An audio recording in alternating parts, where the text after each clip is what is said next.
जैसा कि आपको मालूम है, इस बार जो है हमारा जो है देश भारत जो है G20 की अध्यक्षता कर रहा है और उसमें विभिन्न कार्यक्रमों का आयोजन किया जा रहा है। तो इसमें हमारे हरियाणा कृषि विश्वविद्यालय में भी अलग अलग स्तर पे कार्यक्रम चलाए गए हैं।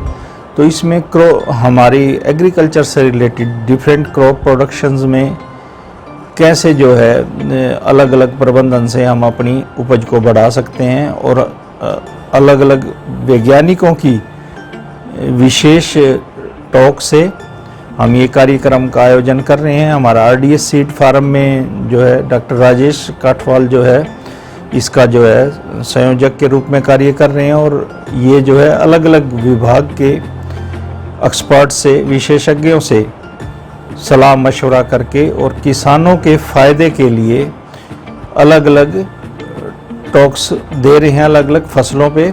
और मुझे आशा है कि इससे जो है हमारे किसान भाइयों को भी फ़ायदा होगा और दुनिया तक हमारी ये बात पहुंचेगी कि कैसे जो छोटे और स्मॉल एंड मार्जिनल फार्मर हैं उनकी जीवन स्तर को प्रबंधन के माध्यम से ऊपर उठाया जा सकता है। बोलिए सर। मैं doctor Sanjay Thakral, professor and head department of agronomy, आपसे जो है क्रॉप प्रोडक्शन और क्लाइमेट चेंज और इन्वायरमेंट पे कुछ बात रखना चाहूँगा। जैसे कि आपको पता है कि हमारे लिए क्रॉप प्रोडक्शन प्रोग्राम एक महत्वपूर्ण प्रोग्राम है और उसमें क्लाइमेट का बड़ा भारी रोल है। तो हमें इन्वायरमेंट को बदलते हुए, क्लाइमेट चेंज को ध्यान में रखते हुए हमें जो है क्रॉप्स की वैरायटी का सिलेक्शन करना चाहिए, सोइंग टाइम को एडजस्ट करना चाहिए और इसमें सोइंग टाइम का बड़ा महत्वपूर्ण रोल है। उदाहरण के तौर पे मैं बता दूं आपको, जैसे पिछले 2 साल का अनुभव रहा है हमें, अगर हम सरसों को 30 अक्टूबर तक बिजाई कर देते हैं तो हमारा जो है टर्मिनल एंड स्ट्रेस पे कोई फ़र्क नहीं पड़ता। इसी तरह हमने देखा है गेहूं को अगर हम मैक्सिमम 5 नवंबर तक बिजाई कर देते हैं तो हमारा जो है टर्मिनल हीट स्ट्रेस से बचाव हो जाता है। और हमारा जो है प्रोडक्शन का प्रोग्राम, हमें लगता है समटाइम्स के बिजाई की कोई ख़ास बात नहीं है, लेकिन वो जो 10-15 दिन का है वो बड़ा महत्वपूर्ण रोल प्ले करता है। उससे हम कई बीमारियों को, कई इंसेक्ट्स को बचाव कर सकते हैं और हमारा बिना कोई खर्च किए प्रबंधन के माध्यम से ही हम जो है इसका प्रोडक्शन लेवल को इंक्रीज़ कर सकते हैं। तो मेरा तो इतना ही है किसान भाइयों से भी कि आप जब भी कोई क्रॉप का प्रोग्राम बनाएं तो सबसे पहले उस पर सोच विचार के किस्म को लें, किस्म के अपने संसाधनों को देखते हुए क्रॉप का सिलेक्शन करें। उसके बाद उसमें वैरायटीज़ को देखें और वैज्ञानिकों की सलाह से जो है इसको कार्यक्रम को अंजाम दें। G20 की अध्यक्षता के लिए भारत को मौका मिला है, उस चीज़ के लिए हमारी बड़ी खुशी की बात है। बस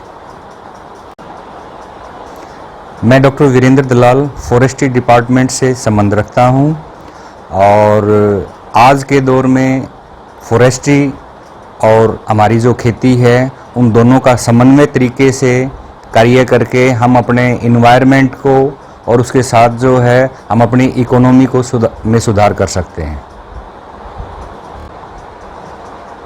आज के परिप्रेक्ष्य में मानव की गतिविधियां जो हैं वो इस तरह से हैं जिससे हमारे इन्वायरमेंट में हमारा जो आसपास का माहौल है उसको बहुत ज़्यादा प्रभावित करती हैं और G20 की सदस्यता मिलने से हमारा ये दायित्व बढ़ जाता है कि हमें इन्वायरमेंट साइंस और आसपास के माहौल में जो हमारे पेड़ पौधे हैं उनके रखरखाव के प्रति हमारी जिम्मेवारियां बढ़ जाती हैं। आज के परिप्रेक्ष्य में वृक्ष को लगाना ही काफ़ी नहीं है, उसको पालन पोषण उसका करना और लोगों को उनके प्रति जागरूक करना, ये चीज़ें सब मिलके एक पूर्ण कार्य को क्रियान्वित करेंगी और उम्मीद करता हूं कि हमारे इन्वायरमेंट को इन सब चीज़ों से फ़ायदा पहुंचेगा। धन्यवाद। नमस्कार सभी को। आज इस G20 जो ग्रुप समूह पे एक्सपर्ट टॉक है, मैं डॉक्टर राजेश कतवाल, सस्य विभाग, कार्यरत रामधन सीड बीज फार्म पर ये बताना चाहता हूँ कि पर्यावरण के साथ जो मानव क्रियाकलाप है वो ज़्यादा जो है ना एग्रेसिव हो गए हैं और उसके कारण वातावरण को काफ़ी नुकसान पहुँच रहा है। और ये खेती के अंदर भी जो हम जिस तरह से काम कर रहे हैं, बड़ी बड़ी मशीनों का प्रयोग कर रहे हैं और जो हमारा उससे जो उत्सर्जन हो रहा है कार्बन का, उसके ऊपर भी हमें ध्यान देने की ज़रूरत है। सस्य क्रियाओं में मेनतः जो है ना हमारा ट्रैक्टरों का इस्तेमाल होता है, हमारी कंबाइन का इस्तेमाल होता है, तो इनके अंदर भी हमारे को जो है नवीनीकरण, नवाचार जो है उसकी करने की आवश्यकता है। जैसे अभी ड्रोन इत्यादि टेक्नोलॉजी का इस्तेमाल हो रहा है, तो उस पर भी हमें ध्यान देने की आवश्यकता है कि जो स्प्रे वगैरह हो रहे हैं उससे वातावरण में ज़्यादा पोल्यूशन ना हो। तो मेरा ये एक पर्सनल अपील है सभी से कि जो भी हम कार्य करें, हमें पहले पर्यावरण को ध्यान में रखना है और साथ ही साथ भारत की जो अध्यक्षता है G20 देशों की, तो उसमें हमारा जो दायित्व है और ज़्यादा बढ़ गया है। जब हम ही ठीक होंगे तो हम आगे समाज को कुछ दे पाएंगे, हम आगे अंतर्राष्ट्रीय स्तर पर भारत को जो है ना इसका रिप्रेजेंटेशन दे पाएंगे। तो इन्हीं सभी शब्दों के साथ मैं आशा करता हूँ कि सभी हम हमारे कंट्रीमैन हैं, हमारे देश के लोग हैं, हमारे हरियाणा वासी हैं, वो इस दिशा में पर्यावरण को सुरक्षा करने में हमारा जो है सहयोग देंगे। धन्यवाद। नमस्कार सभी को। मैं डॉक्टर पारस कंबोज, असिस्टेंट साइंटिस्ट एग्रोनॉमी।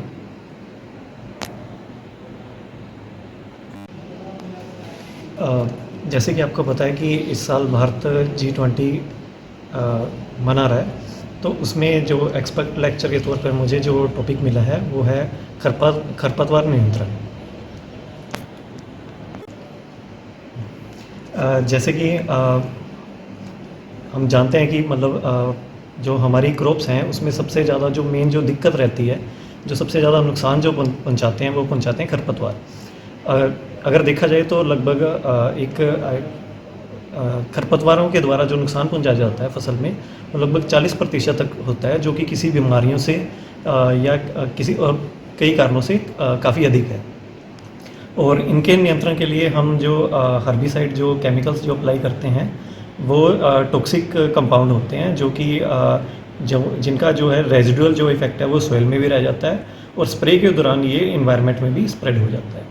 तो इसके लिए हमें खरपतवारों के नियंत्रण के लिए हमें कुछ अन्य विकल्प जो हैं वो देखने पड़ेंगे, जिसमें कि जो हमारा जो जैसे जो हमारे पूर्वज जो पुराने तरीके से जो खरपतवारों का नियंत्रण करते थे, तो उस अप्रोच की तरफ हमें बढ़ना पड़ेगा। इसके लिए हमें इंटीग्रेटेड जो वीड मैनेजमेंट अप्रोच है वो अडॉप्ट करनी पड़ेगी और हमें कुछ जो नेचुरल जो फार्मिंग जो प्रैक्टिसेस हैं उसको अडॉप्ट करना पड़ेगा, ताकि जो हम अपना इन्वायरमेंट भी को सेफ रख सकें और जो इसका जो रेजिडुअल जो सॉइल में या हमारी जो क्रॉप में जो रह जाता है उसको कम किया जा सके।